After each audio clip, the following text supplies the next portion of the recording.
j'ai dit tout à l'heure que finalement, derrière la question initiale, hein, la littérature africaine, à quoi bon, à quoi sert-elle, etc. Il y a deux petites choses. La première, c'est que la réponse est qu'elle ne sert à rien. Je crois que ce serait exagéré de parler ainsi. Mais on peut interpréter de cette manière-là cette question. Et puis, il y a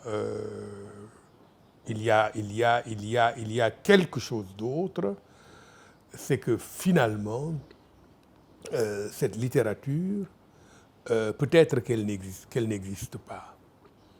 Nous venons de voir qu'elle existe bel et bien, qu'elle existe de manière problématique, qu'elle a beaucoup d'ambiguïté, que lorsqu'on dit littérature africaine, on ne se rend pas compte au fond qu'on est dans un champ complètement miné, complètement fissuré, qu'on n'est pas dans un bloc monolithique. Hein. Ça, c'est quelque chose, je pense, qu'il est important de souligner. C'est ce que j'appelle les fausses évidences, quoi. Et la première fausse évidence, c'est celle d'une littérature africaine qui constitue un bloc homogène, pour ne pas dire un bloc monolithique, quasi impénétrable. Non, c'est poreux, hein. C'est poreux, c'est, comment dire, c'est mouvant, c'est parfois insaisissable. Alors, maintenant, l'autre question, c'est à quoi vraiment ça sert? Et c'est la question fondamentale. Et nous abordons ici la question centrale. Et ça vient du fait que l'Afrique soit le seul continent où majoritairement les auteurs écrivent dans des langues que leurs compatriotes ne peuvent pas lire.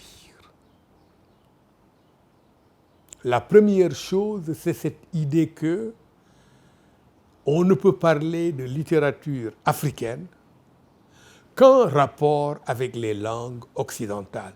Quand on dit, bon, voilà, littérature africaine, on a eu des noms, hein, de nombreux noms, hein, Soyinka, Senghor, de nombreux noms, Mongo Betty, je pourrais citer Pepe Tela, un auteur d'Angola, je pourrais citer Kateb Yassine d'Algérie. C'est-à-dire, chaque fois qu'on parle de littérature africaine, au sens large, cette fois-ci, eh bien, c'est uniquement en connexion avec les langues occidentales.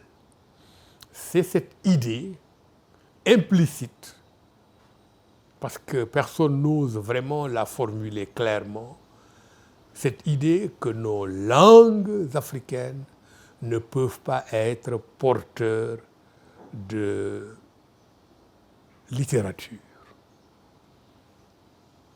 ne peuvent pas être porteurs d'une expression culturelle sophistiquée. Et on se retrouve avec des romans qui sont écrits, malheureusement, dans des langues que les populations ne comprennent pas. Mais donc, que l'on en soit arrivé à une situation où la littérature africaine ne semble être digne de ce nom qu'en dehors du continent est tout à fait déplorable, mais en même temps, c'est logique. Le fleuve est retourné à sa source. Cette littérature francophone, elle est née, ou anglophone, ou lusophone, elle est née en Europe. Bon, et ça, c'est quelque chose que j'ai souligné, mais je suis en train d'y revenir parce que c'est fondamental. je vais parler ici de ce que j'appelle le péché originel de la littérature africaine. Cette littérature, donc, elle est née en Europe, avec les meilleures intentions du monde, qui étaient ces intentions de contester le projet colonial, de faire en sorte qu'il y ait plus de justice pour les colonisés, pour les Africains.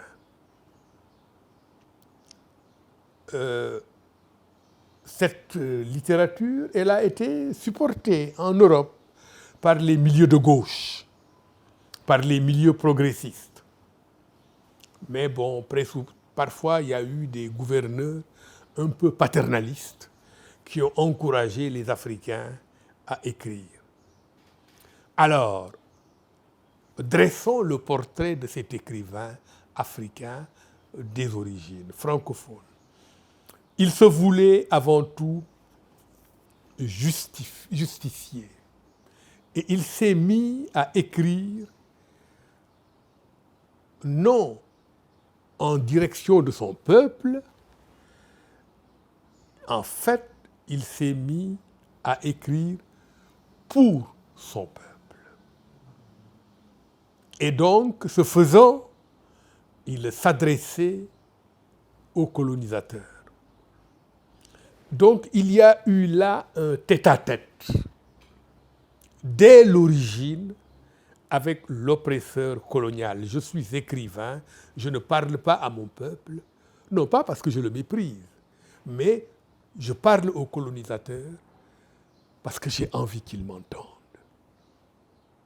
Ah, c'est de la littérature anticoloniale, ce n'est pas du tout de la littérature réactionnaire. On met le peuple entre parenthèses, tellement on a envie de se faire entendre par l'oppresseur. Et c'est pourquoi on trouve si normal d'utiliser sa langue. Parce qu'il faut qu'il entende. Et évidemment, ici, la situation est un peu perverse. Il y a une espèce de piège. Parce que le colonisateur français, tu l'insultes. Mais lui, il se dit, tant qu'il m'insulte en français, c'est bien. Et c'est très bon. Il m'insulte en français, il m'insulte dans ma langue. Ça veut dire qu'au fond, nous appartenons au même monde, les indigènes et autres. Nous allons voir comment résoudre leurs difficultés. C'est le péché originel de la littérature africaine qui fait qu'aujourd'hui, les auteurs africains installés en France, ils sont en train de parler plus à la France, plus aux Français qu'à leurs compatriotes. Et de proche en proche, au fur et à mesure des ans et des décennies, les textes sont devenus des textes purement français, écrits par des Africains, généralement installés au bord de la Seine. C'est la fameuse littérature négro-parisienne dont j'ai parlé tout à l'heure. Mais rien n'étant simple, ces écrivains en lutte contre le colonialisme, utilisant la langue française, avaient d'autres raisons de s'accommoder des langues étrangères. En fait, pour eux, et certains l'ont bien exprimé, malgré tous leurs défauts, les langues coloniales, français, portugais, anglais, avaient quand même le mérite de faciliter la détribalisation du continent. Et il faut ajouter aussi qu'elles facilitaient la solidarité entre les colonisés. Les Maliens, les Sénégalais, les Guinéens, les Ivoiriens pouvaient communiquer contre le colonisateur à travers la langue du colonisateur. Ça a quand même été la chance. Hein. Ce n'est pas juste par amour de la langue française, par exemple, c'est aussi, il y avait des raisons pratiques, des raisons politiques, au sens immédiat du mot politique. Et ils s'en sont servis contre l'ennemi, ils ont retourné contre l'ennemi commun, sa langue. Et ici, nous avons maintenant, nous arrivons à Cheikh Anta Diop, qui est là, si vous pouvez le prendre à l'image. Cheikh Anta Diop, voilà.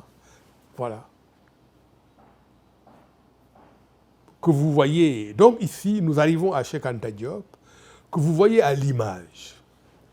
Il est l'un des premiers, peut-être même, je crois, vraiment le tout premier, qui, en 1948, dans un texte intitulé « Quand pourra-t-on parler d'une renaissance africaine ?»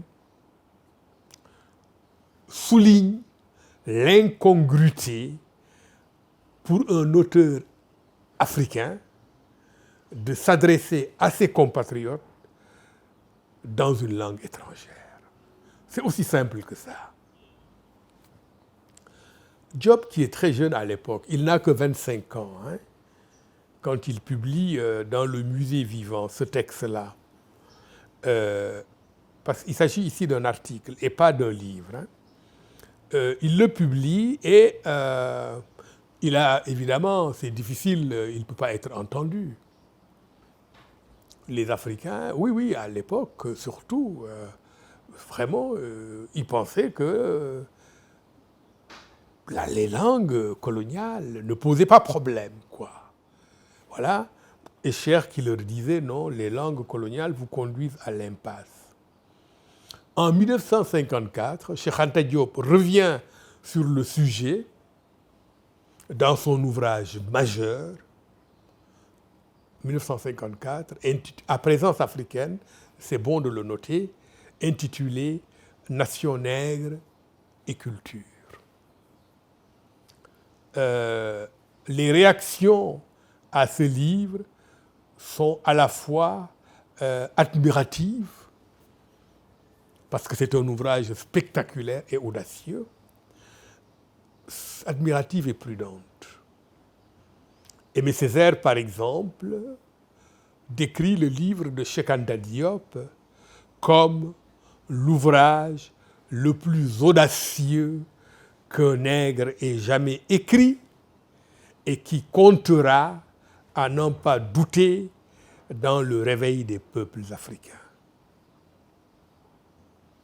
Et sur la question de la langue, quelqu'un comme David Diop, évidemment,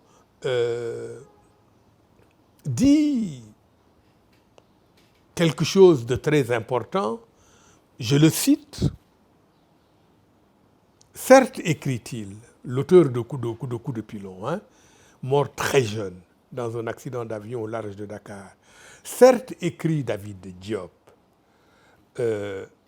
dans une Afrique libérée de la contrainte, c'est-à-dire de la colonisation, il ne viendrait à l'esprit d'aucun écrivain d'exprimer autrement que par sa langue retrouvée ses sentiments et ceux de son peuple. Et dans ce sens, la poésie africaine d'expression française, coupée de ses racines populaires, est historiquement condamnée. C'est ça que dit David Diop autour des conditions d'une poésie nationale chez les peuples noirs, publié dans la revue Présence africaine en mars 1956. L'optimisme de David Diop en ce temps-là, évidemment, aujourd'hui, ça nous fait un peu sourire, quoi. Un sourire d'ailleurs un peu attristé, en fait. Parce qu'en vérité, plus d'un demi-siècle après la décolonisation, ce qui ne vient à l'esprit d'aucun écrivain africain, c'est de renoncer à l'anglais, au portugais ou au français. C'est ça la réalité. Les langues européennes restent profondément enracinées dans la pratique littéraire africaine et ce sont elles qui la rendent quasi inopérante. Donc, première réponse à la question, à quoi sert la littérature africaine? Elle est inopérante, elle est écrite dans des langues, dans des langues européennes. Les rares qui s'en plaignent, comme Cheikh Aliou Ndao ou Ngugi wa Thiong'o, passent pour des esprits rétrogrades, merci, ou des démagogues. Mais quel que soit son point de vue sur le sujet, faut-il écrire en français, en anglais, en portugais, ou faut-il écrire en bambara, en wolof, en kikuyu, en yoruba, etc. Quel que soit le point de vue de l'écrivain africain, au fond, il est toujours mal à l'aise. S'il écrit en anglais, il se dit « Ah, peut-être que j'aurais dû écrire en kikuyu ou en yoruba ». S'il écrit en yoruba, il se dit « Ben, est-ce que je ne suis pas en train de me replier sur elle-même ? Pourquoi n'écrirais-je pas en anglais ?» Voilà, il est dans cet entre-deux, dans cette incertitude permanente qui crée un malaise. J'appelle ça de la mauvaise conscience.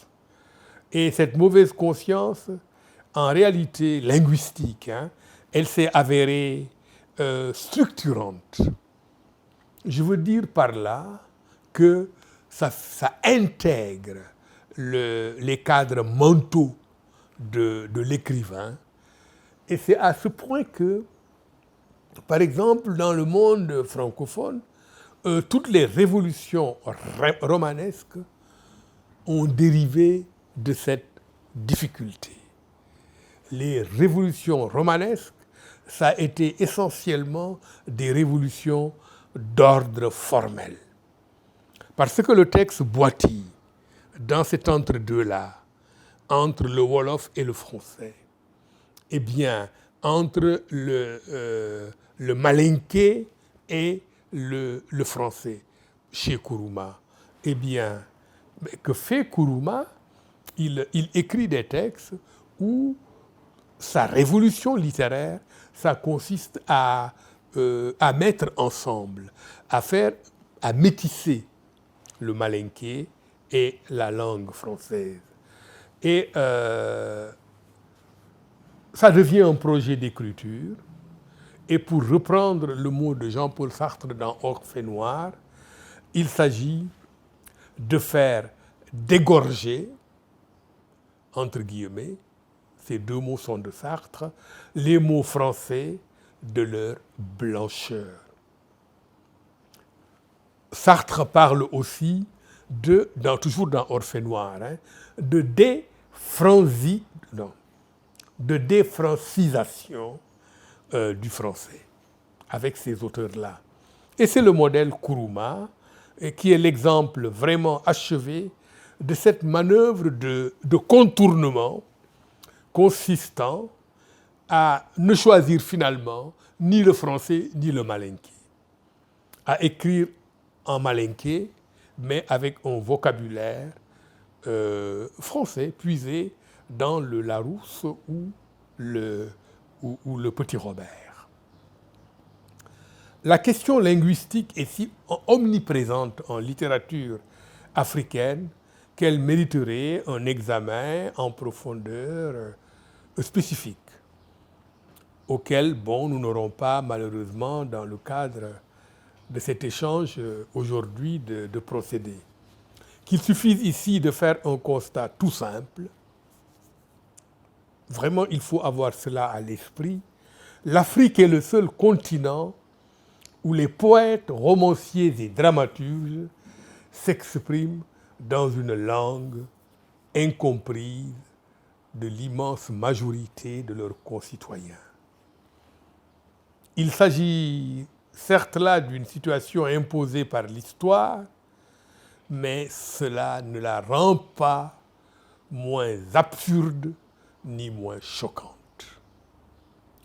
Parmi les arguments convoqués pour justifier cet état de fait, le fait d'écrire une langue que votre peuple ne comprend pas, pour le justifier, on invoque souvent le lectorat potentiel d'œuvres littéraires en bambara ou en sénouveau. Autrement dit, oui, vous voulez écrire en sénouveau, en bambara, mais qui va vous lire? Arrêtez, il n'y a pas de lecteur pour ces langues-là.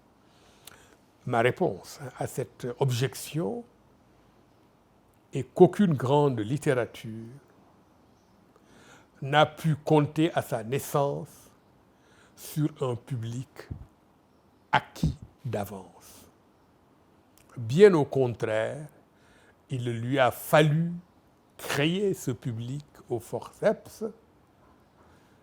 C'est ainsi que des auteurs d'avant-garde, dans toutes les histoires littéraires de tous les pays, d'Afrique, d'Europe, d'Asie, de partout, les auteurs d'avant-garde, haïs de tous de leur vivant, ont dû rudoyer la société, puis, au fil des siècles, réussir à l'émouvoir au point de finir par la réinventer.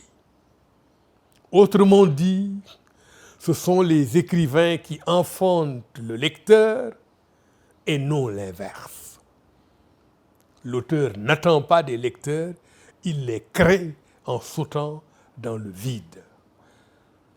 Et cela crée une relation bien plus violente qu'il n'y paraît à première vue. Oh, il est tentant de nos jours de chercher à faire l'économie de tous ces embarras. Voilà, bon, je peux me faire comprendre en anglais, ça n'a pas d'importance, quoi. Comme on dirait en français, peu importe le flacon, pourvu qu'on ait la liqueur. Voilà. Oui, j'écris en anglais, en français. Oh non, ne me mettez pas dans ça. Je pense que c'est une erreur. Les réseaux sociaux entretiennent chez certains écrivains l'illusion d'une réception planétaire. C'est-à-dire, j'écris mon texte en anglais, ah ouais, il est lu dans le monde entier, parce que le monde entier parle anglais.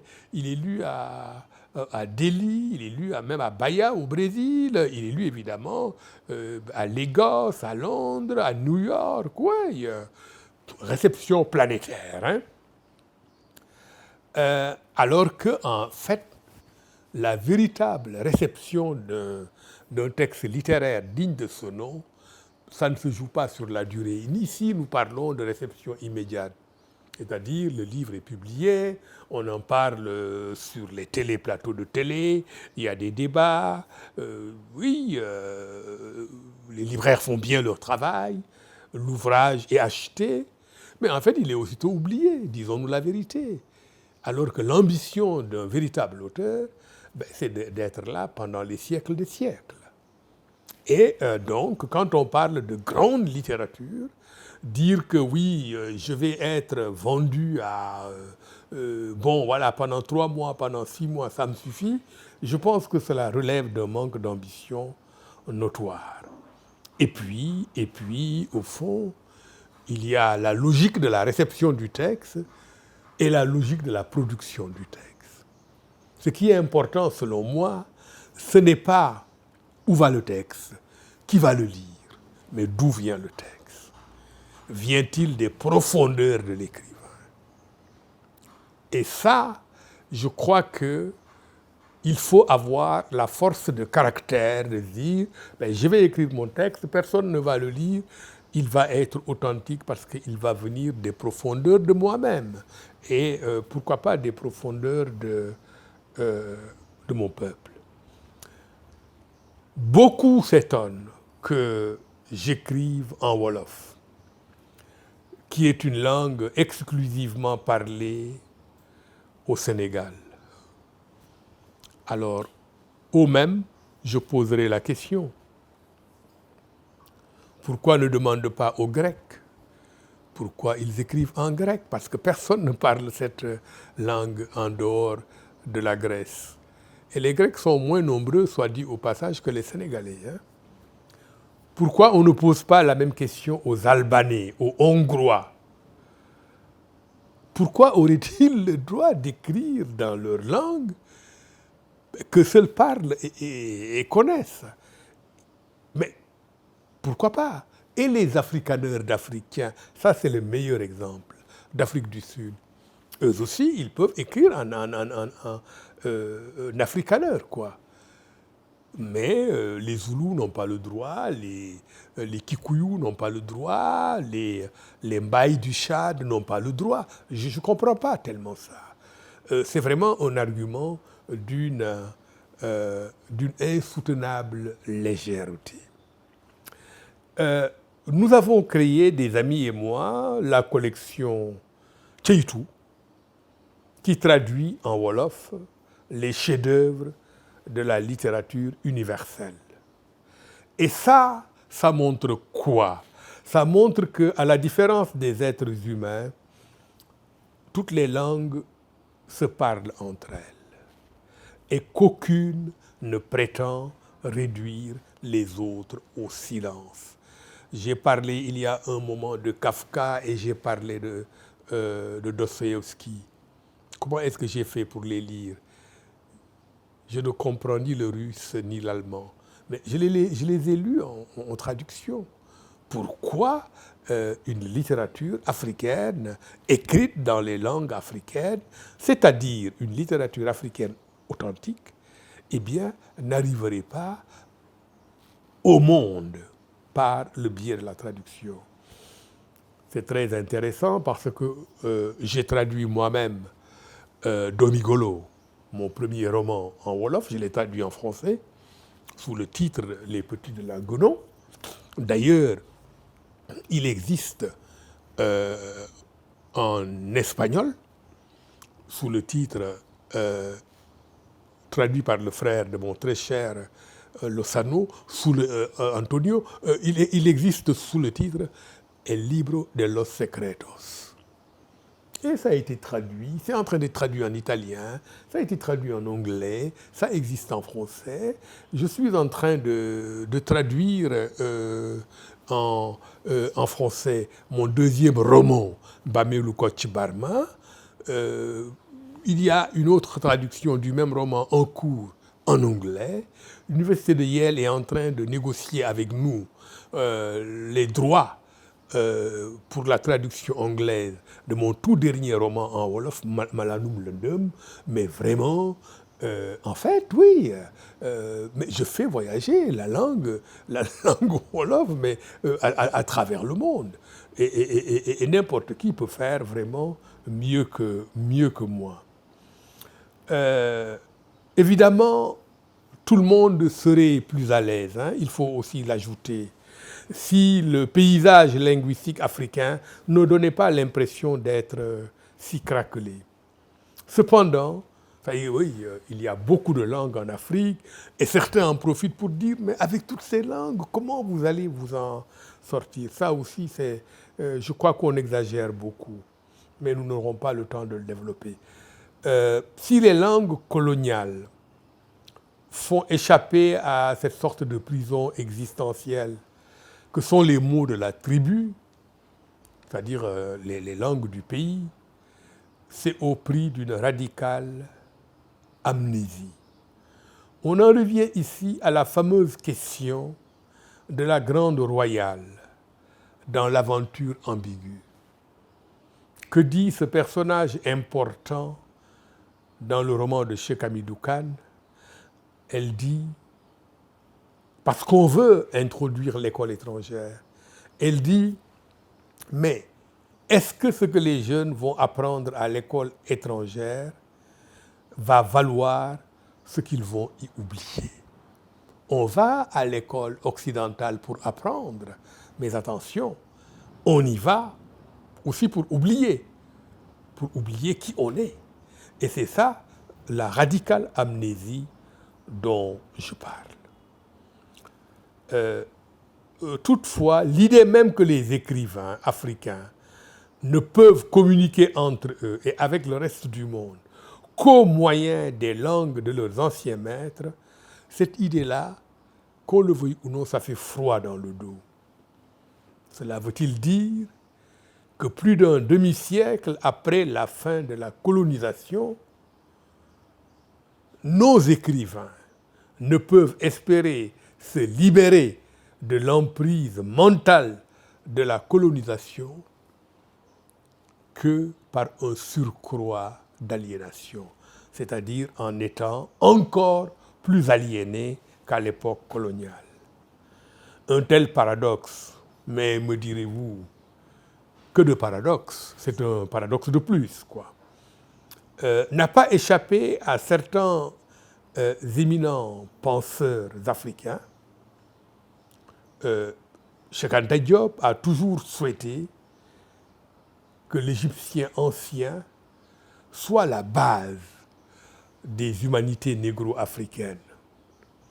Et dans un de ses livres, Aïkwe Arma, un livre dans lequel il parle du problème linguistique en Afrique, Aïkwe Arma, l'auteur ghanéen qui est très important, je le considère comme mon maître, c'est un auteur d'une puissance inouïe, eh bien, lui aussi, il pense que une langue comme le swahili, à défaut de l'égyptien ancien, peut être un outil de communication à travers tout le continent africain. Mais il y a d'ailleurs des exemples. Hein. Vous voyagez dans les pays européens, par exemple en Scandinavie, je le disais hier à mon ami Kulsi Lamko, eh bien, tout le monde parle sa langue maternelle, le suédois, le finlandais, le danois, etc. Mais aussi tout le monde parle naturellement anglais. Ils communiquent entre eux dans leur langue, mais ils communiquent aussi avec le reste du monde. Et aussi avec les autres peuples scandinaves à travers la langue anglaise. La langue anglaise leur permet une communication au sens pratique. Les questions politiques, les relations économiques. Mais la langue nationale, leur langue maternelle, ça leur permet d'exprimer leur âme.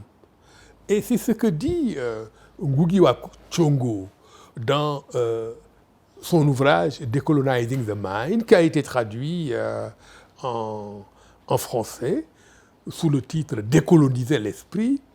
Mais il dit toute langue humaine a deux registres. Hein. Le premier registre, c'est la communication. La communication. Je suis perdu dans un pays étranger, je ne connais pas mon chemin, mais vraiment, si je peux demander mon chemin en chinois, en français, en anglais ou n'importe quoi, ce qui importe, c'est une solution pratique à mon problème. Mais maintenant,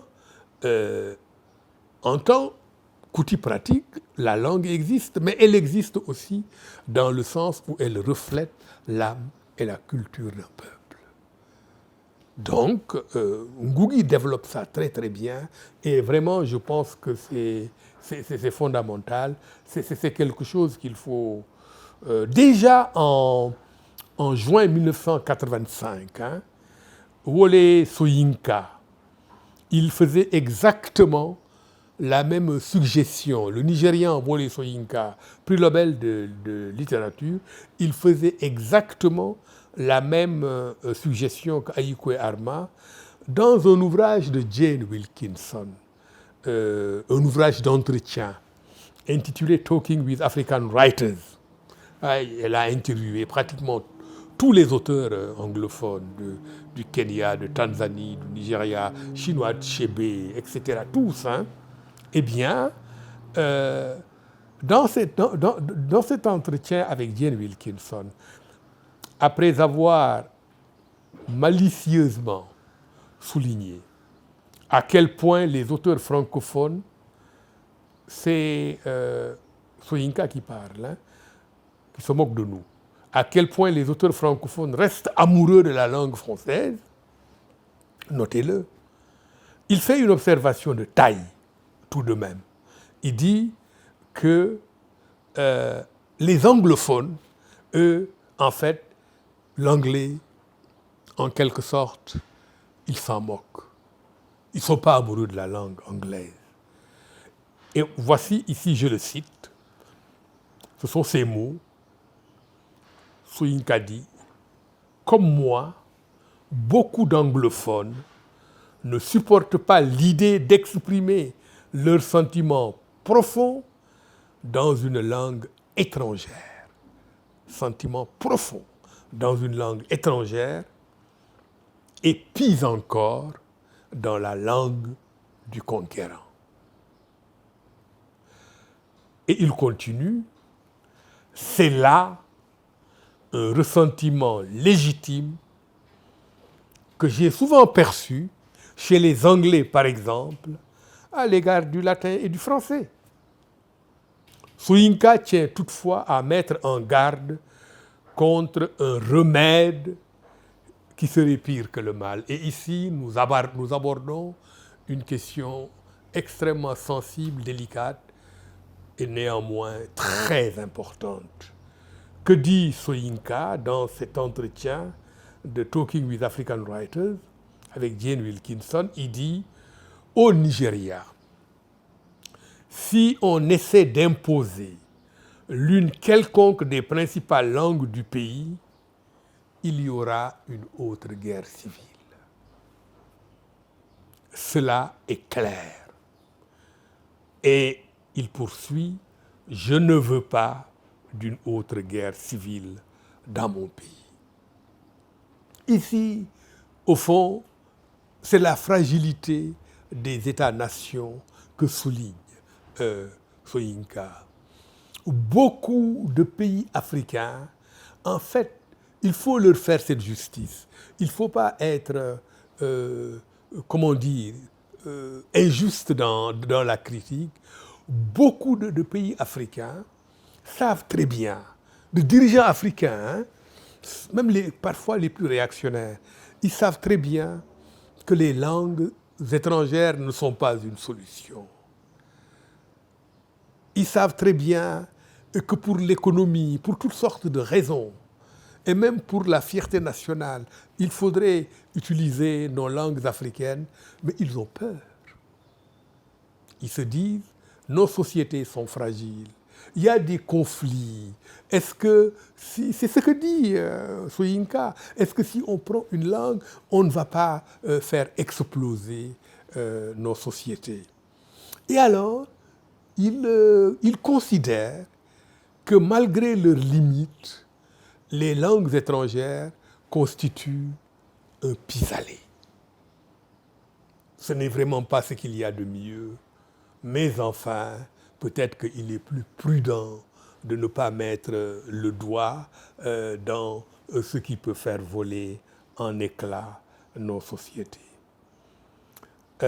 Mais malgré tout, et c'est ça qui est important dans la prise de position de Nkrumah, de Soyinka, il a souligné les dangers. Je ne veux pas d'une autre guerre civile dans mon pays. Et moi qui ai vécu au Nigeria, je sais que vraiment, il a raison.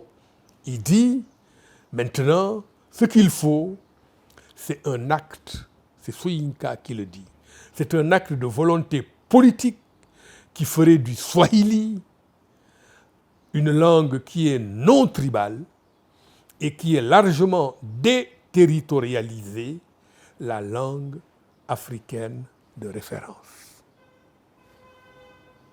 Ça, maintenant, on s'approche quand même d'une espèce de solution.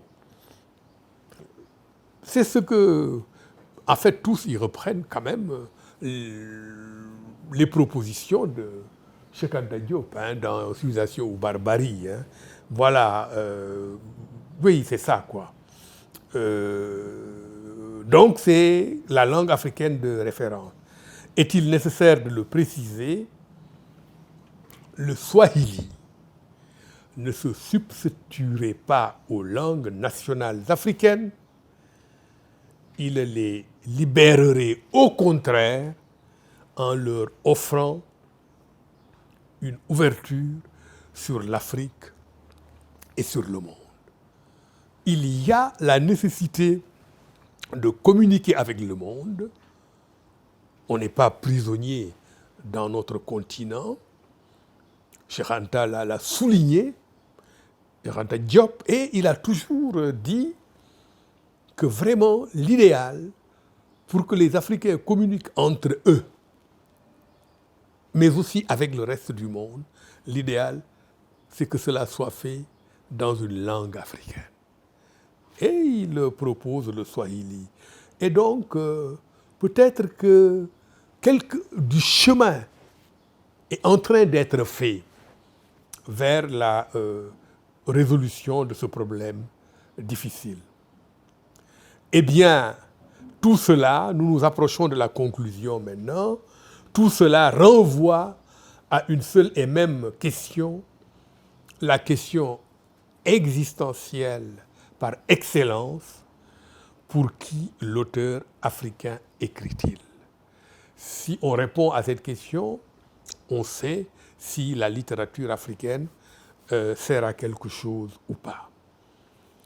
John Coetzee, l'auteur sud-africain que j'ai largement cité au début, il y répond à sa manière dans la nouvelle que j'ai mentionnée il y a un instant, le roman en Afrique, The Novel in Africa, à travers les mots qu'il met dans la bouche de son personnage principal, Elizabeth Costello, qui est une romancière australienne à succès, dans une croisière, voilà.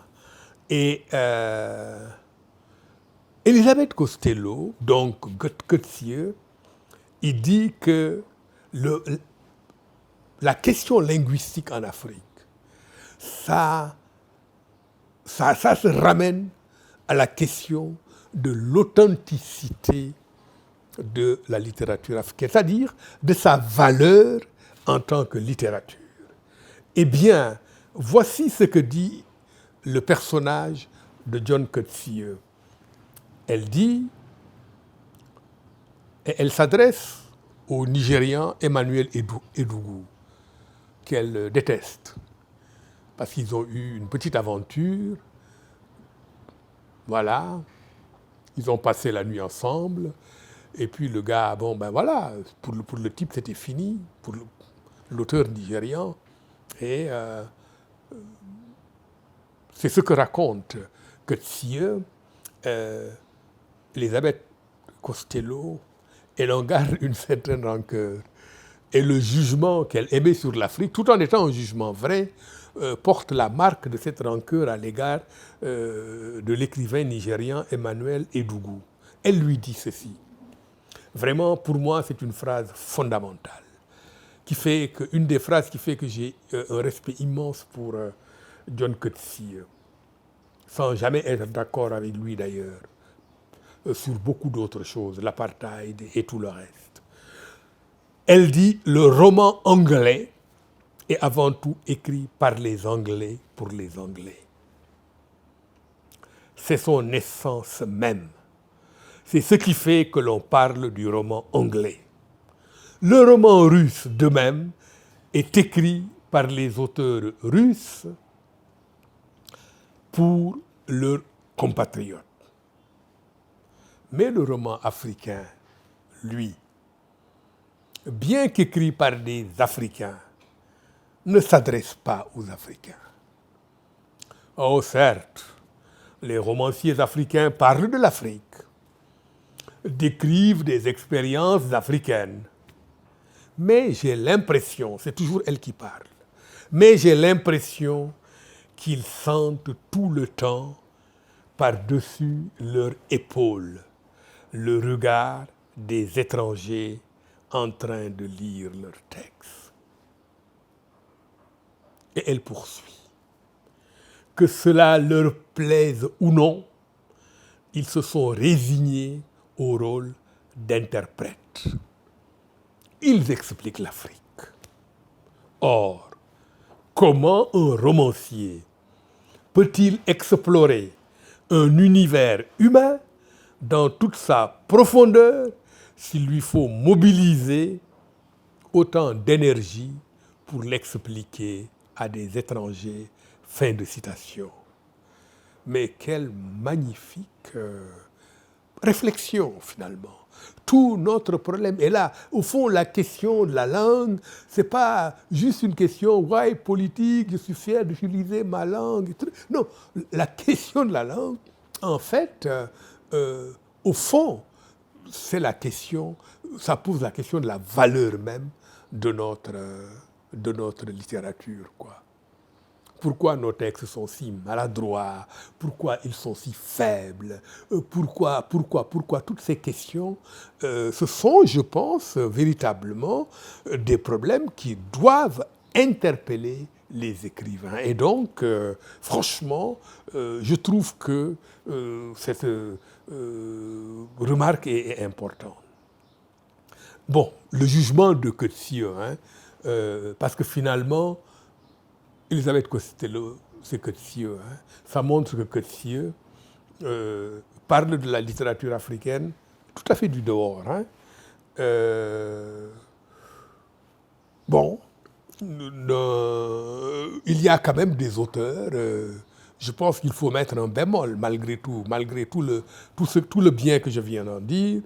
Je crois qu'il y a quand même des textes africains écrits dans les langues européennes qui sont d'une puissance inouïe.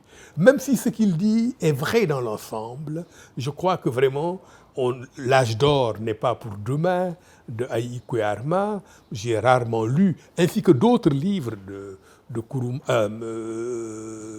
Arma d'ailleurs, j'ai rarement lu des textes aussi puissants. Je n'aime qu'un livre de Chinua Achebe. J'ai lu Achebe, mais je n'aime qu'un de ses livres. C'est le monde s'effondre. En fait, on dit que c'est l'un des 25 livres les plus importants de l'histoire de la littérature humaine. Je le crois. C'est un livre extrêmement puissant. Et l'aventure ambiguë, je ne dirais pas que je le situe au même niveau que tout cela, mais l'aventure ambiguë, est-ce que ce livre n'annonçait pas déjà Boko Haram un demi-siècle avant l'avènement de ce mouvement terroriste, mais aussi les ravages actuels du fanatisme religieux dans le monde contemporain.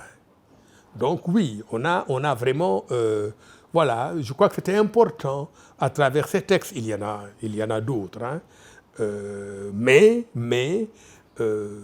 peut-être que l'âge d'or n'est pas pour demain, aurait été beaucoup plus puissant encore s'il avait été écrit dans la langue maternelle de l'auteur, tout comme Achebe, l'âge d'or n'est pas pour demain. Une grande partie d'ailleurs de la valeur du livre de Achebe, Le monde s'effondre, Things Fall Apart, c'est parce que il travaille beaucoup sur les proverbes Igbo et sur la langue Igbo. Une grande partie de la force de ce récit vient de là. Qu'est-ce que ça aurait été s'il l'avait directement écrit en Igbo?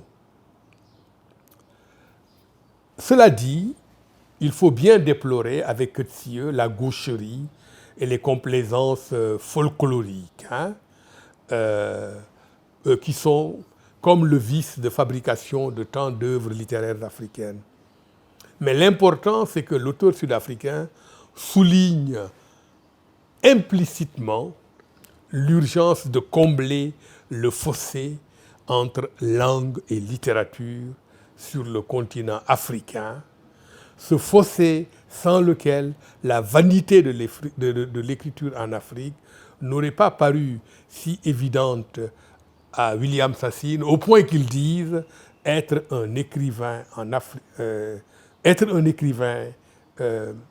africain, c'est écrire en vain. Alors, pour conclure, probablement sans réellement conclure, les remarques par moments bien pessimistes que vous venez d'entendre ne sont rien d'autre qu'une façon de penser à haute voix.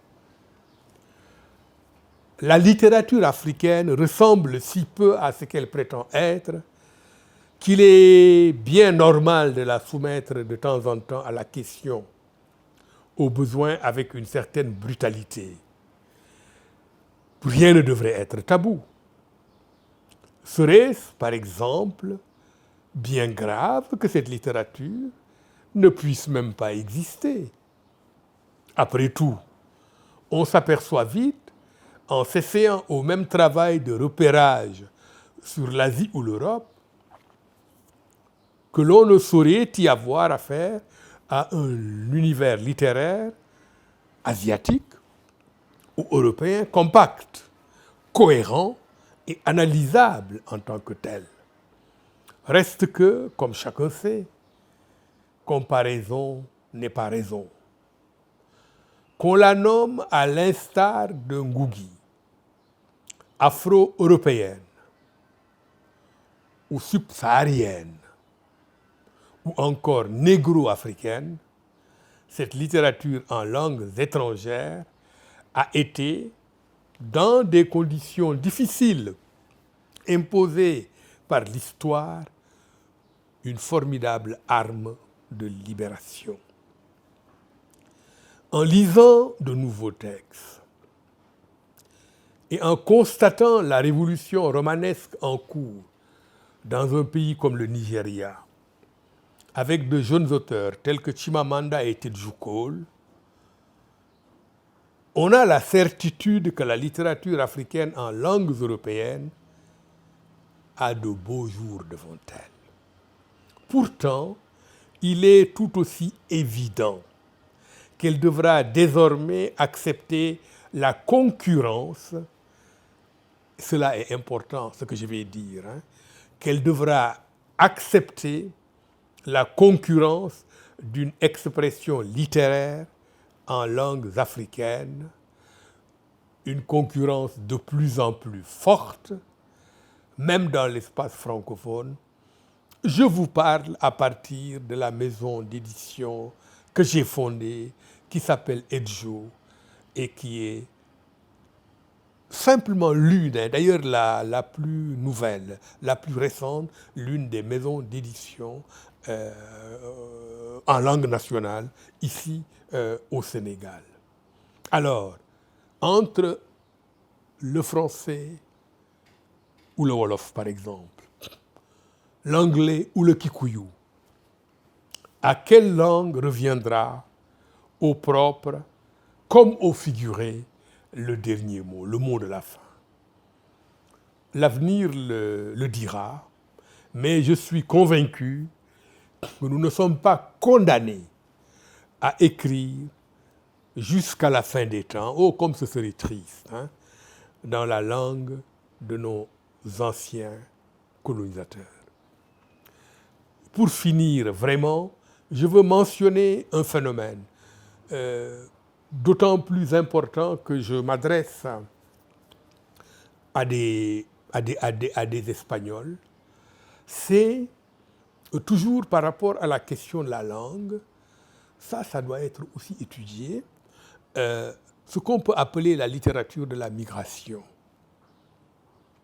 C'est le fait que le cordon ombilical entre, par exemple, les auteurs sénégalais et la langue française soit coupé. Je crois que le premier, ce sont ces auteurs qui ont migré en Italie, en Espagne, à New York, qui sont restés là-bas longtemps. Ils sont partis à l'âge de 15 ans, et puis à 40 ans, 45 ans, ils écrivent, et ils écrivent en espagnol, ils écrivent en italien, ils écrivent en anglais. Donc, au fond, ils sont nés francophones, mais maintenant, en migrant vers l'Italie, ils ont migré vers la langue italienne, vers l'Espagne, vers la langue espagnole, etc. Et le premier ouvrage qui a été publié, c'est celui d'un ami sénégalais du nom de Pape Roma, ouvrage intitulé, qui a eu beaucoup de succès à Milan, en Italie, ouvrage intitulé Io venditore di elefanti, moi vendeur d'éléphants. Les éléphants qu'il vend, c'est les sculptures en bois. Hein. Pour gagner sa vie, il était obligé de vendre voilà, des masques. Et puis voilà, Io venditore di elefanti. Et il y a cette irruption d'un phénomène nouveau, je crois, qui est appelé à être de plus en plus important dans le champ de la littérature négro-africaine. Voilà, personne ne l'avait vu venir, et je sais que